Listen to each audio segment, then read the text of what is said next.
주님의 십자가 고난과 사랑을 연관시켜 은혜를 나누려고 합니다. 하나님 아버지, 숱한 조상들과 믿음의 선배들에게 주셨던 그 크고 놀라운 은혜를 저에게도 허락하여 주시고 주님 성령님께서 인도하여 주셔서 깨달음을 주시며 하나님의 말씀을 온전히 순종할 때 크고 놀라운 살아계신 하나님을 체험하고 하나님을 영화롭게 하는 우리가 될 수 있도록 주여 은혜 내려 주시옵소서. 예수님의 이름으로 기도하옵나이다. 아멘. 우리 성도님도 한 주간 잘 지내셨습니까? 네. 할렐루야. 네. 아멘. 하나님을 찬양합니다. 우리 오늘 나눌 말씀은 번성한 가문의 특징, 이렇게 제목을 정했는데요. 이것은 오늘 읽은 말씀 중에서 38절에 보면은 그 시므온 자손들, 시므온 족속, 그 가문이 매우 번성한지라 이렇게 기록을 하고 있습니다.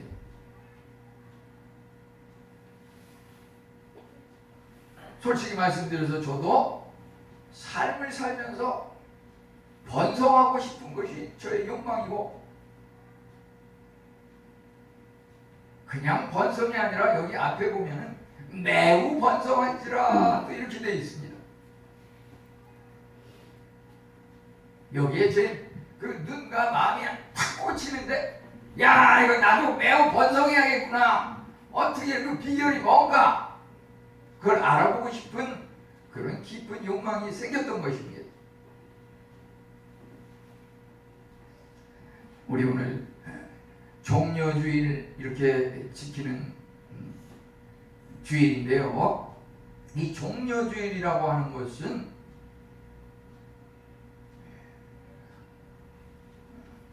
부활절을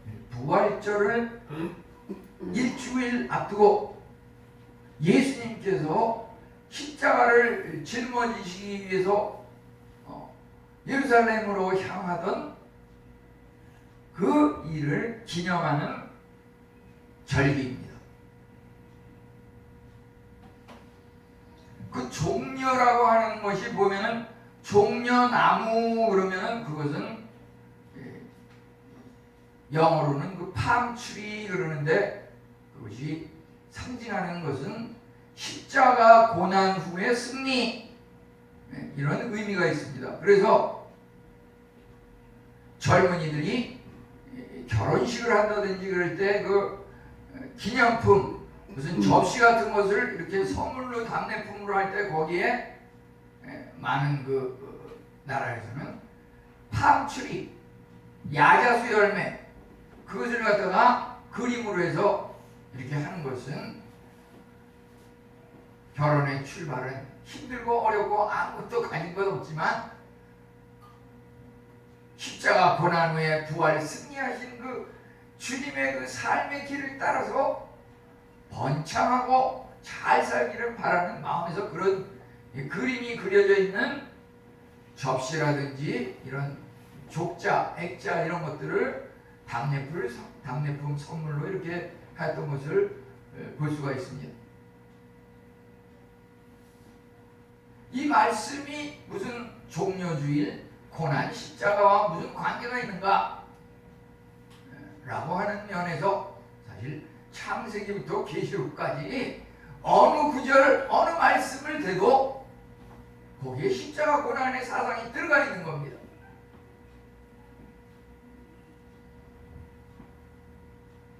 부족하지만은 저는 이렇게 그냥 대충 그냥 딱 빨리 이렇게 눈으로 대충 읽는 그런 속독이라기보다 깊이 묵상하면서 하나님의 말씀을 이렇게 날마다 조금씩 읽는데요. 지금 보면 한 작년까지 한 50번 정도 이렇게 읽고, 금년에는 이제 50을 넘어가서 이렇게 읽고 있는데, 읽을 때마다 전혀 깨닫지 못하는 것들을 새로 깨닫는 그런 것들이 많아요.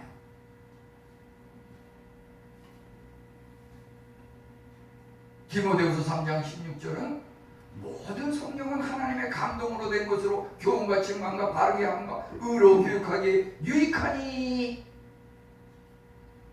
세상에 수많은 책이 있고 오늘 이 시간에도 출판사에서 막 돌아가는 인쇄 그 편집을 통해서 많은 새로운 책이 나오고 베스트셀러가 나오지만은 과거부터 지금까지 어느 나라를 막론하고 베스트셀러는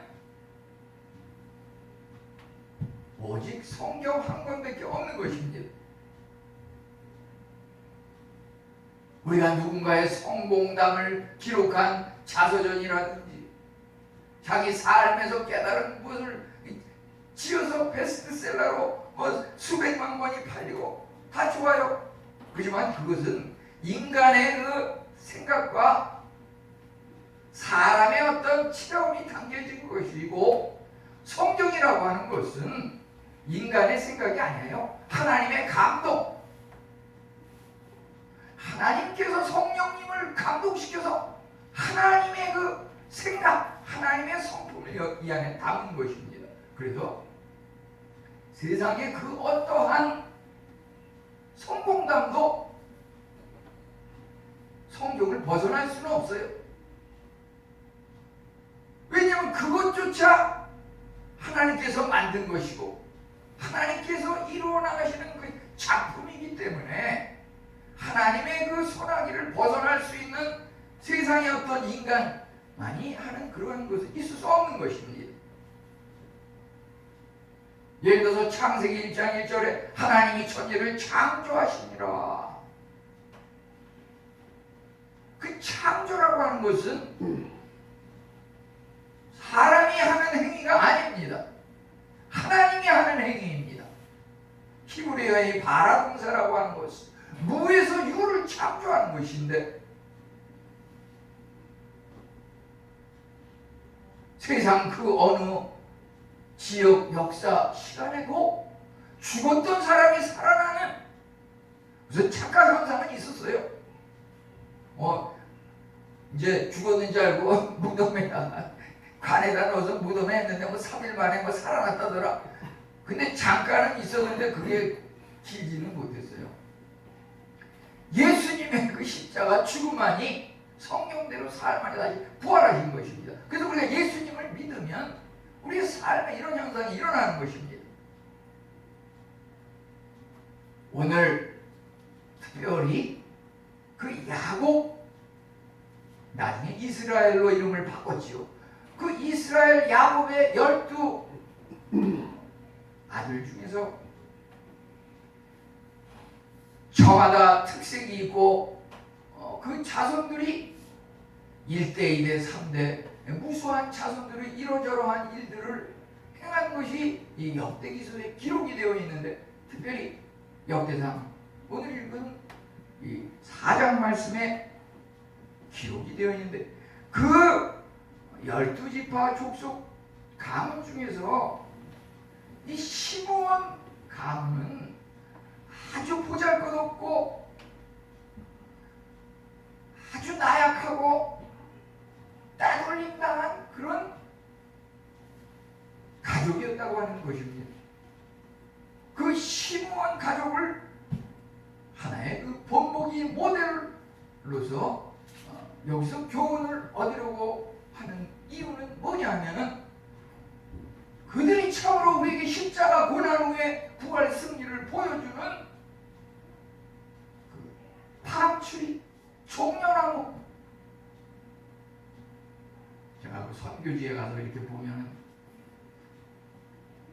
많은 그 가가호 집마다 길에 걸어가면 그 거리마다 그 야자수 열매가 그냥 빽빽하게 우렁차게 이렇게 열린 것을 보게 됩니다. 그 야자수 열매가 말이죠, 이렇게 그 가지 위에 그 줄기가 열리는데, 그것이 어떻게 보면 무슨 사자의 그 이렇게 그 몸에 난 그 수염이라든지 털럭처럼 아주 그냥 웅장하고 길고 강하게 이렇게 뻗쳐 있는 것을 보게 됩니다.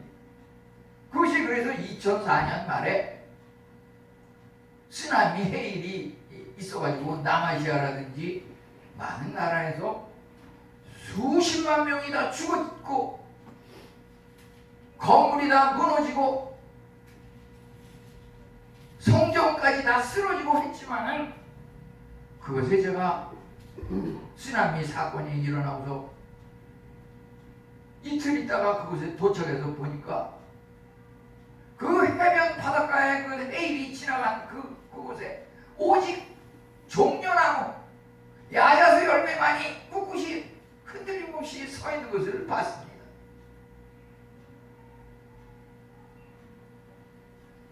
우리 오늘 소개하는 이 시므온 가문 이 족속은 27절에 보면은 그들이 초기에 어떤 출발이 있었습니까? 주변의 그 어떤 가족 식구들에 비해서 번성하지 못하였습니다. 아주 따돌림 당한 그런 족속이었습니다. 27절에 뭐라 그랬습니까? 그들이 온 종족이 유다 자손처럼 번성하지 못하였더라.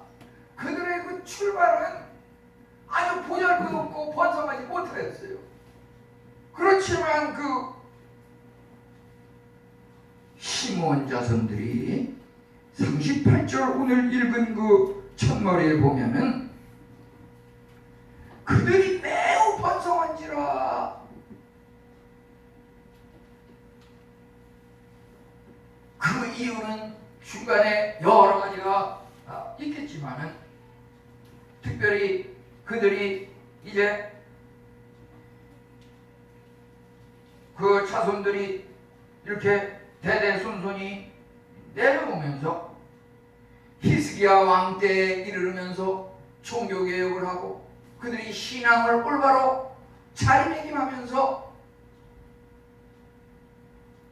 그 가문이 자신들의 그 정체성을 깨달으면서 삶이 전환이 되고 바뀌었다고 하는 것입니다. 그 삶의 온전히 바뀜을 통해서 이 삶이 바뀌었다고 하는 것은 뭐냐면은 여기 보면은 38절, 39절, 40절, 41절로 43절 이렇게 단계적으로 보면은 그들이 매우 번성하였는데 그 이유를 보면은 거기 연결이 되고 있습니다.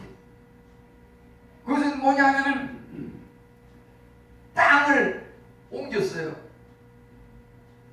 그돌이라고 하는 지역으로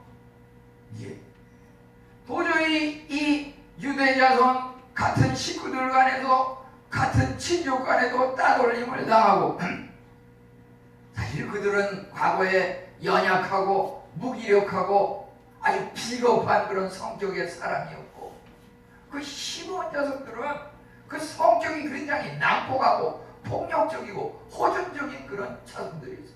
그러다 보니까 따돌림 당하고 너랑 상대 안 하겠다 이러다 보니까 하나님께서 그 시므온 자손을 괘씸하다고 생각해서 아주 흩어버렸어요. 그들이 살던 그 지역에서 아주 따돌림 왕따를 당해서 흩어져서 그들이 이제 빙글빙글 이리저리 돌다가 이제 발견한 곳이 있습니다. 그것이 그 그돌 지역에 정착을 하면서 그것을 발견을 했는데 그 지역은 어떤 지역이었냐면은 기름지고 풍요하고 안정되고 넓고 평안한 그런 지역이었어요. 원래 그것은 그들이 시므온 족속이 그곳에 갔을 때에 앞서서 블레셋 사람들이 그것을 차지하고 있었고 여기 성경에 보면 또 구스 사람이라고 하는 사람이 그것을 차지했다. 구스라고 하는 것은 여기서 에디오피아라고 하는 그 설이 우세한데 에디오피아하고 또 이름이 똑같은 어떤 블레셋의 어떤 지역이라고 하는 그런 학설도 있습니다. 그 구스 사람들을 몰아내고 블레셋 사람을 몰아내므로써 그들이 그곳에 안착하면서 이제 나름대로의 그 새로운 지역에서 새로운 삶을 영위했다고 하는 것입니다. 그들이 참으로 폭력적이고 비겁하고 연약하고 호전적인 그런 따돌림 당하는 잔인한 성품의 그 심오한 족속들이 신앙이 확립되고 하나님을 만나고 은혜를 받게 되니까 그 성품이 온유하고 평화로운 성품으로 바뀌었습니다. 그러다 보니까 이제 하나님께서 그들이 돌고 도는데 어떻게 인도하셨냐면 그돌지옥이라고 하는 곳에 기름지고 풍요한 땅, 넓고 평안하고 안전한 지역으로 하나님께서 인도하셨습니다. 이 그돌이라고 하는 여기 지금 나오는 그 지명도 말이죠. 39절에 그 나오는데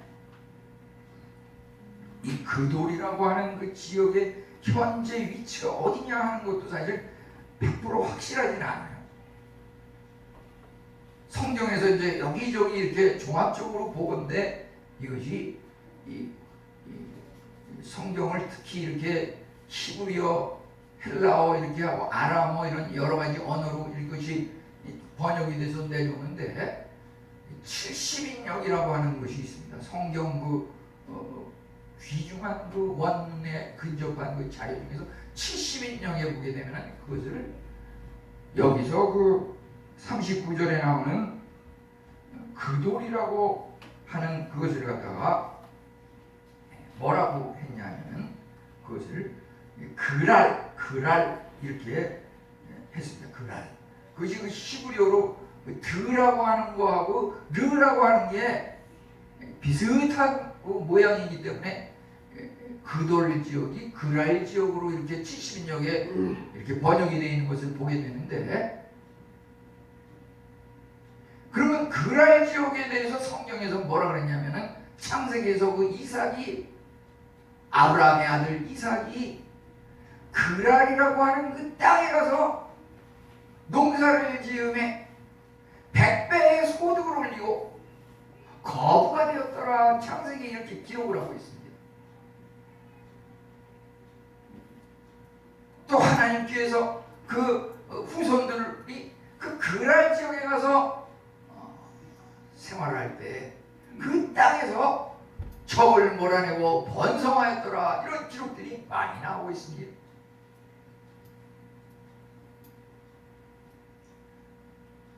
우리 재미나는 것은 우리 한국 사회에서 지난달에는 이런 그 대통령을 선출하고 또 새 정부가 이제 인수위를 거쳐서 이제 취임식 날을 준비하고 있는데, 우리가 말이죠 이렇게 살면서 본보기적인 그 모델, 그 사람이 어떠한 생각을 가지고 있는지, 우리가 신앙생활하고 말이죠, 신앙생활을 해서 참 기쁘고 즐겁게 평화롭게 사는 사람이 있으면 그 사람은 어떻게 신앙생활을 하는가 보니까 새벽 예배도 매일 오고, 그냥 오는 게 아니라 나는 5분 10분 전에 오는데 보니까 30분 전부터 계속 기도하고 계시고 매일 날마다.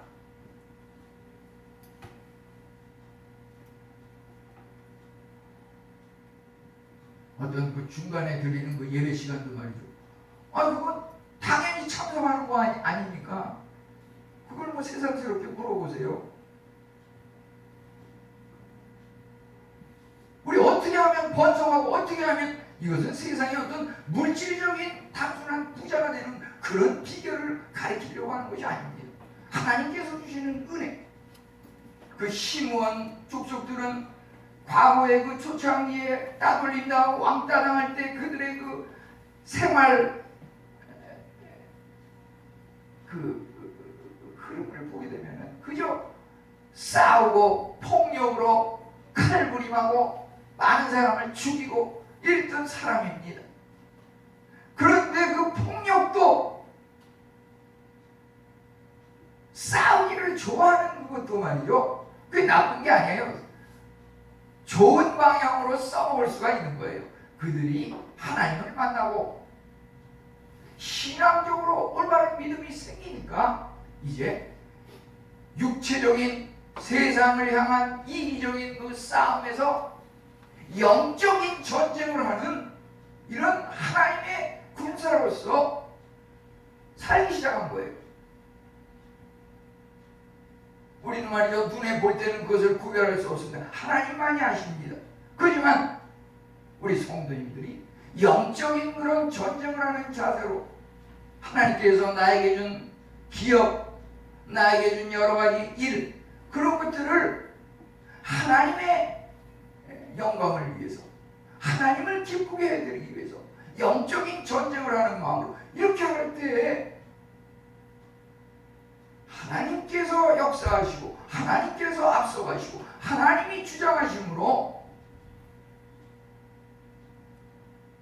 우리 인간은 실패하고 좌절하고 쓰러지지만 나와 함께 하시는 내 안에 역사하는 하나님은 실패가 있을 수 없습니다. 항상 승리만이 있습니다. 항상 성공만이 있습니다.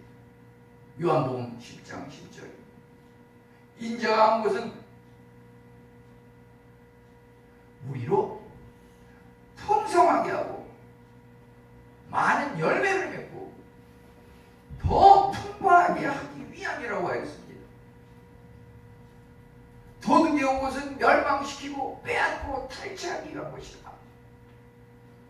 우리가 하나님께 붙잡힌 바 된 삶을 살면 번성하지 않으려야 할 수 없고 매우 번성할 수밖에 없는 것입니다. 우리가 비록 나는 잠시 실패하는 것 같이 느껴질지라도 내 안에 하나님은 실패한 것이 아닙니다. 더 큰 성공을 주기 위해서, 깨달음을 주기 위해서, 겸손함을 주기 위해서 잠시 잠깐 그러한 순간을 은혜로 주신다고 하는 것입니다.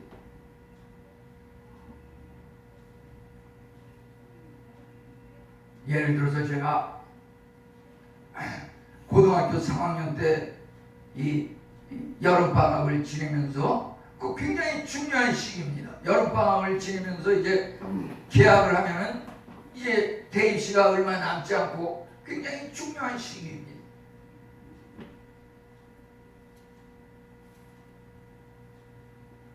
그때 저는 이 급성 간염이라는 걸 알아가지고서 뭐 황달이 오고 병원에 가서 이렇게 일주일 이상 입원을 하고서 이제 치료를 받았는데 9월에 개학을 하고서 무슨 체력장을 한다 그래가지고 뭐 달리기를 하고 뭐 오래 달리기를 하고 뭐 하는데 몸이 아주 회복이 안 되고 비실비실하니까 아주 그냥 기본 점수 느낌 못 받았어요.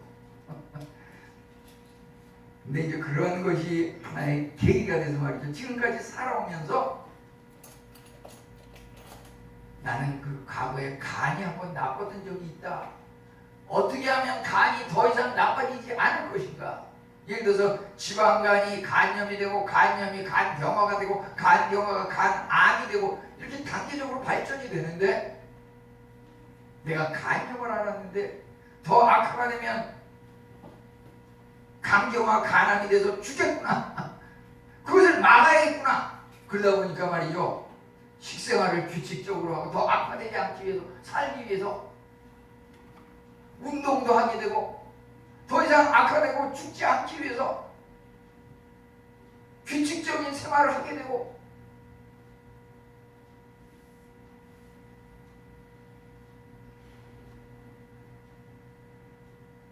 모든 것이 하나님의 은혜인데 말이죠. 초등학교 때는 그 가해공부 선생님을 믿는 사람을 만났어요. 근데 그 선생님이 이름이 이제 광신인데 그 형님 이름은 맹신이었어요. 맹신. 그 맹신이라는 그 형은 서울대학교 의과대학을 다니는 그 의과대학 학생이었어요. 근데 지금 생각하면 이름이 말이죠. 맹신이 뭐고 광신이 뭡니까? 신을 믿으면 평범하게 믿지. 이름부터가 그런데 그 가해 공부를 하는데 그 학생들이 말이죠. 한 15명 내지 20명 되는데 그 종로 육가 쪽에 있는데 장충당공원까지 뛰어가가지고서 그쪽에 새벽 기도회를 전부 전원이 다 참석하면서 이렇게 공부를 했어요.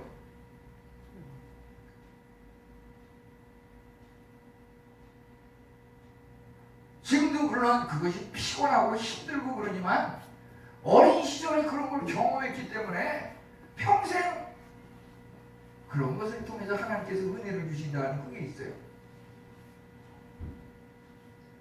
우리 지금 현재의 위치를 한번 살펴봐야 됩니다.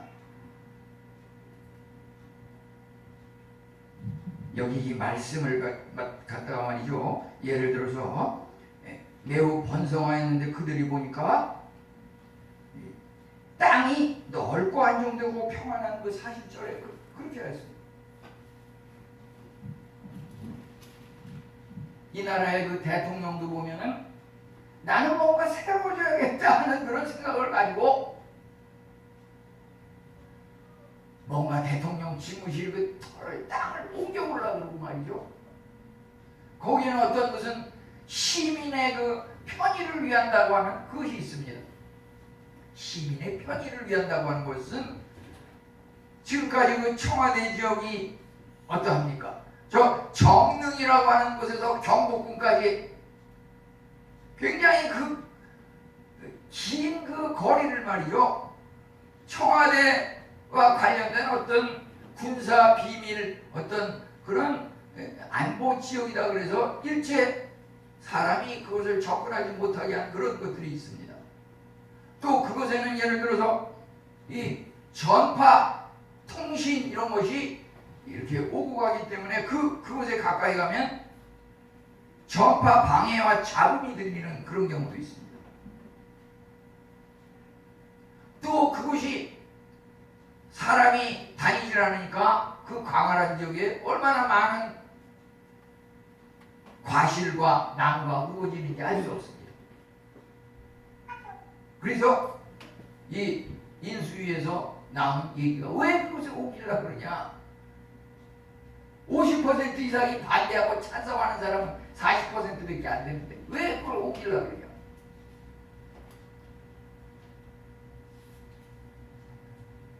저도 그것을 이해하지 못하지만은 그런 얘기가 나오는 것이 원인이 뭔가 하는 것을 한번 이해해 보려고 생각을 해봤어요.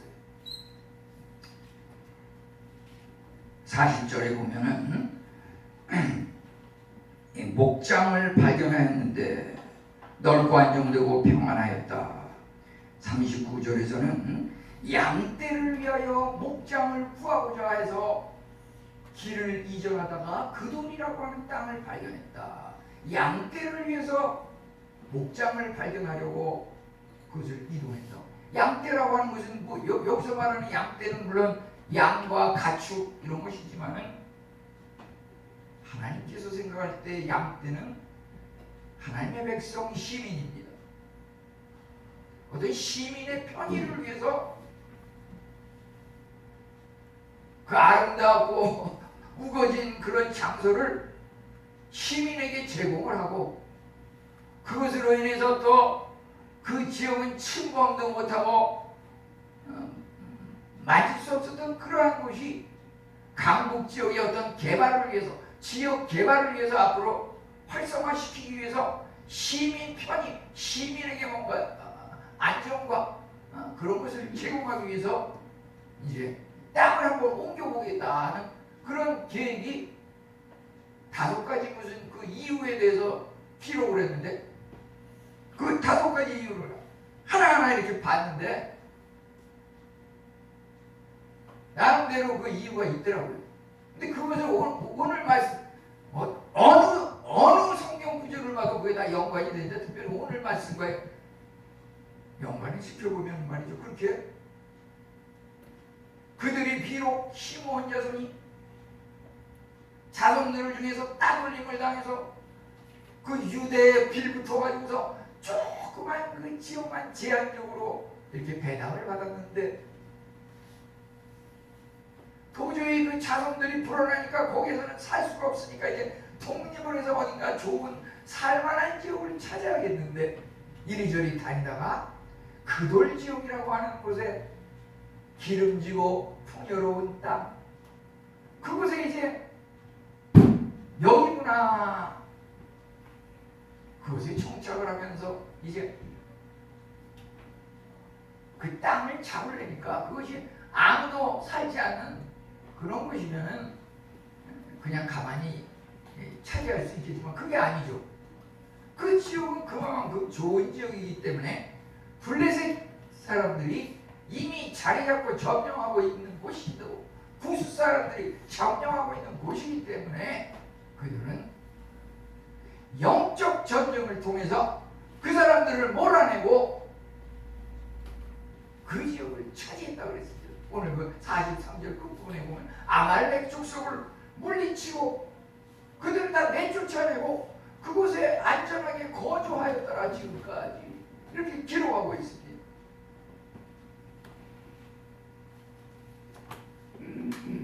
그 땅이 점령을 하기 위해서 그 좋은 땅을 그냥 공짜로 주어지는 게 아니고 거기 부작용도 따릅니다. 예를 들어서 용산의 그 지역을 땅을 하고 싶다 그러면 그냥 거기 가서 자리 잡으면 되는 게 아니라 국방부를 이동시켜야 됩니다. 300억이고 수백억을 국회에서 예산 통과시켜서 그 지역을 옮겨가지고 그것을 차지해야 됩니다. 세상에 공짜로 주어지는 것은 없어요. 그런데 여기 보게 되면 하나님께서 뭐라 그랬습니까? 구스 사람들을 갖다가, 블레셋 사람들을 갖다가 몰아내는 데 있어서 당시에 유다왕 아사왕이 있었습니다. 아사왕은 참으로 하나님을 잘 믿는 선하고 정의를 행하는 왕으로 역대하 14장 2절에 그렇게 기록하고 있습니다. 그가 참으로 14장 11절에 보면은 하나님께 간절히 구하였다고 했습니다. 우리는 참으로 보잘것없고 수적으로 열악한데 블레셋 사람, 구스 사람을 어떻게 몰아낼 수 있을까요? 하나님, 잘 되는 것, 잘못되는 것, 사는 것, 죽는 것 모두 하나님이 주장하시는 건 줄 믿습니다. 하나님 도와주세요.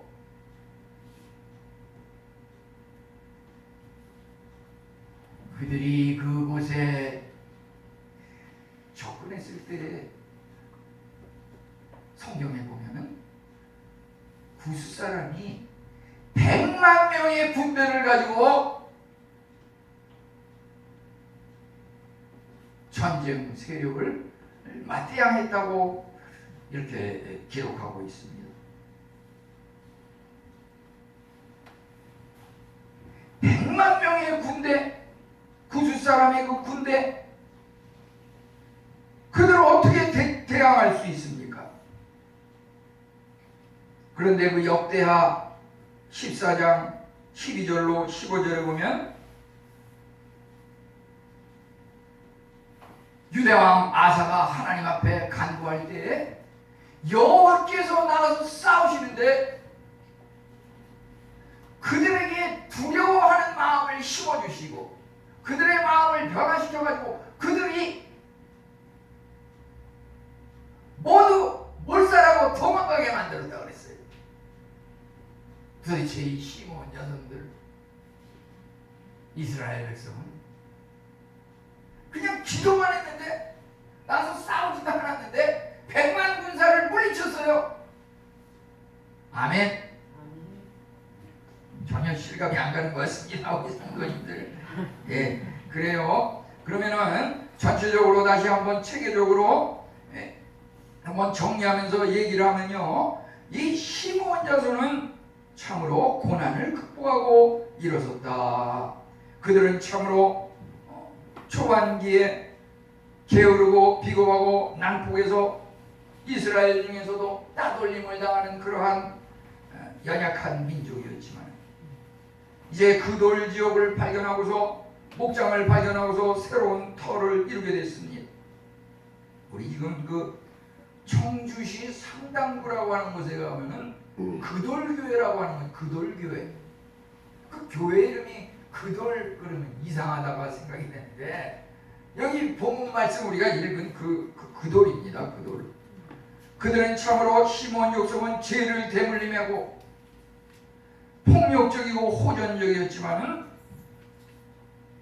하나님께서 함께 하심으로 그들에게 참으로 처음에는 번성하지 못하였지만 이제 하나님의 은혜로 신앙을 회복하면서 매우 번성한 족속으로 변화됐던 것입니다. 우리 가문 기록이 쭉 있는데 말이죠. 22절의 그 마지막 부분을 한번 보겠습니다. 이는 다 우리 성경에서 한번 역대상 4장 22절 마지막 부분 함께 보겠습니다. 이는 다 옛 기록에 의존하는 것이라. 이 족보라고 하는 것, 가문이라고 하는 것, 이는 다 옛 기록에 의존하는 것이라. 우리 믿음이라고 하는 것, 신앙인의 그 신앙이라고 하는 것은 현재와 미래만 있을 뿐입니다. 가문과 족보, 물론 필요한 것도 있지만 여기 성경에는 분명히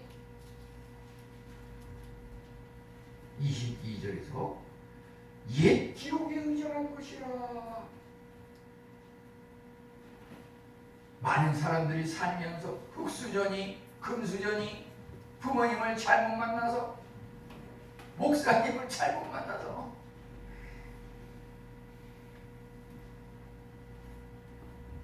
우리 신앙은 믿음을 통해서 새로워지는 그것이 우리 믿음 생활이라고 하는 것입니다. 우리 한번 다 같이 함께 복唱하겠습니다. 믿음이 실력이다. 믿음이 실력이다. 믿음이 실력이다. 믿음이 실력이다. 우리가 참으로 내 자신이 얼마만큼 예수님을 잘 믿느냐 하는 것이 번성의 그 실력이고 비결이라고 하는 것입니다. 이제 참으로 유다왕 아사는 100만 군사가 몰려오는 그 구수 사람들에게 낭망하고 포기했던 것이 아니라 하나님 앞에 도움을 간구하였다고 했습니다. 그러할 때 하나님께서 역대하 14장 14절 15절에 보면은 그 모든 그 군사들의 마음을 두려운 마음이 생기게 하고 전쟁 싸움조차 하지 않았는데 그들이 모두 진멸한 것을 우리는 성경 기록을 통해서 보게 됩니다. 우리 한번 다 같이 해보겠습니다. 기도하면 하나님이 해결하신다. 기도하면 하나님이 해결하신다. 우리 말이죠. 세상인이 바쁘고 세상적인 방법으로 그것을 해결하려고 온갖 방법을 총동원한다 그래서 그게 해결되는 게 아니에요. 하나님께서 100만 명의 그 구수 사람의 그 침투를 오직 아사왕의 기도를 통해서 저들로 하여금 두려운 마음이 생기게 하고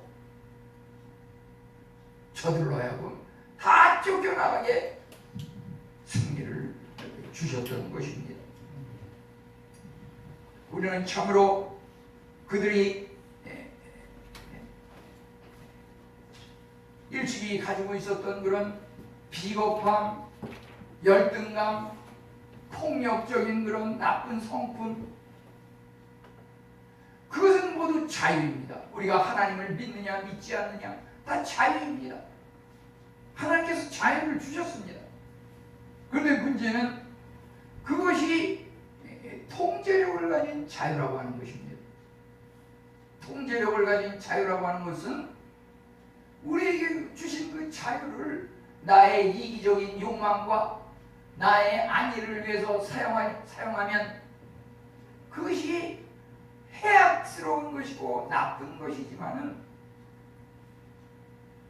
나에게 주어진 그 자유를 하나님의 영광을 위해서 하나님을 위해서 사용하게 되면 그것이 은혜이고 복인 것입니다.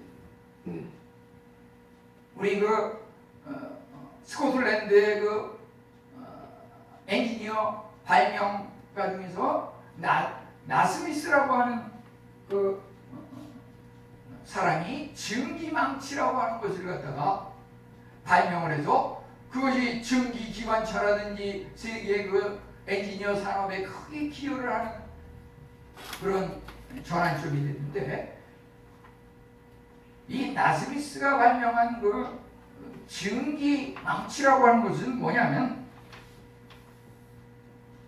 그 망치가 말이죠, 증기에 의해서 망치가 두들겨질 때 아주 꼭 필요로 하는 그 힘을 필요로 하는 그곳에 정확하게 힘을 가해서 그 힘이 필요 없이 소모되는 그러한 것을 방지하는 그 통제력을 가진 그 기계장치라고 하는 것입니다. 이것이 발명되기 전에는 무조건 두들기고 힘만 가하면 되는 걸로 했지만은 거기에 너무 많은 에너지 소모가 있었던 것입니다. 우리 서양 속담에도 hit the nail, 그래서 못을 쳐라. 우리가 벽에다가 못을 박는데 그 못의 그 머리 정확하게 때려야지. 그거 정확하게 때리지 않고 옆으로 이렇게 세워나가면 손에 멍들고 타박상을 입고 상처를 입게 되는 것이죠. 하나님께서 우리에게 자유를 주셨는데 이 자유를 하나님의 영광을 위해서 쓸 때 하나님께서 큰 은혜를 주시고 번성케 하고 승리케 한다고 하는 것입니다. 우리는 이러한 것들을 할 때 몇 번 말하지만은 환경과 가문 족보를 절대 변명 삼아서는 안 될 것입니다. 그들이 점령한 그돌 지역, 그것은 참으로 산간 지역이고 사해 바다가 내려다 보이는 높은 지역이었을 것입니다. 그 산으로 올라가면 어떠합니까? 나무와 여러 가지 것들이 우거지는데 산 꼭대기 정상에 나무가 우거집니까? 그것을 걸어가는 그 중간중간에 골짜기와 계곡에 나무가 더 웅성하고 웅장하고 아름답게 자라납니까?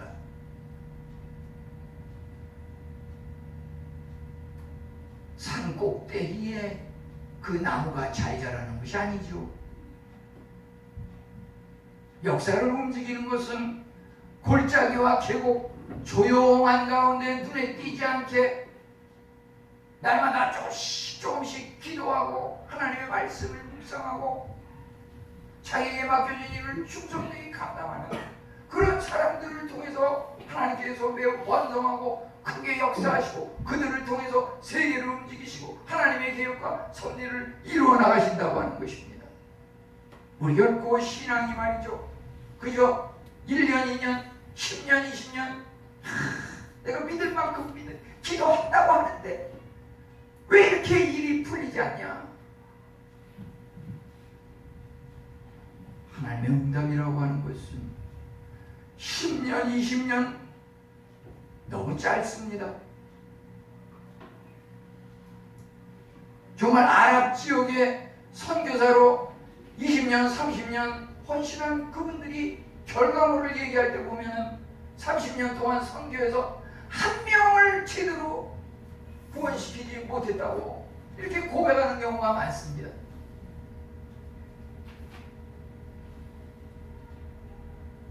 하나님께서 그 아말렉 족속을 사울에게 그 아말렉 족속이 출애굽한 그 이스라엘 백성이 광야를 갈 때 좀 더 빠르고 순한 길로 가고 싶었는데 그 아말렉이 그 이스라엘 백성을 가로막고서 그 지역을 지나지 못하게 했습니다. 그걸로 인해서 하나님의 백성의 길을 막는 그 아말렉, 그들에게 하나님께서 심판하시는데 사울왕을 통해서 심판했습니다. 사울왕에게 그 아말렉 족속을 물리치라고. 근데 사울은 어떠했습니까? 아말렉 족속 그 아각 왕과 아말렉 족속을 물리치는데 완전히 100% 진멸시키지 않고 그 중에서 가장 좋은 것, 뭔가 탐스러운 것은 남기고 하나님의 그 명령을 지키지 못하고 자기가 그 탐심이 있어가지고서 살리고 남겼던 것이 있습니다. 그들이 그 사울왕을 피해서 그곳에 지금까지 남아있었던 그 아말렉 족속을 하나님께서 시므온 자손들을 통해서 아말렉을 진멸케 하셨습니다. 그 사이의 그 시간 간격은 굉장히 깁니다. 사울왕은 그 하나님의 명령을 완전히 순복하지 아니한 것으로 인해서 이제 하나님께서도 사울왕 너를 버리고 완전히 하나님의 말씀을 순종하지 못한 사울은 초대 왕으로서 그 끝이 불명예스럽고 그 아들과 함께 같은 날 죽는 그런 심판을 당하지 않았습니까? 하나님께서 사울왕이 그 뜻을 이루지 못한 것을 시므온 자손을 통해서 이루었습니다. 그 사이는 굉장히 긴 시간이었습니다. 우리가 하나님 앞에 기도하는 것 1년, 2년, 10년, 20년, 30년 후에 이루어질 수 있습니다. 그렇지만 그것이 때로는 내가 살아있는 동안 이루어지지 않을 수도 있어요. 응답이라고 하는 것이 내 자녀들, 손주들을 통해서 이루어질 수 있습니다.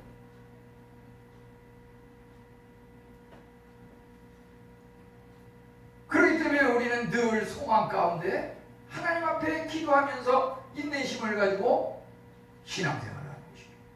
우리 성도님들 모두 우리가 아침마다 이제 걸어오는 이것이 길 이름이 뭡니까?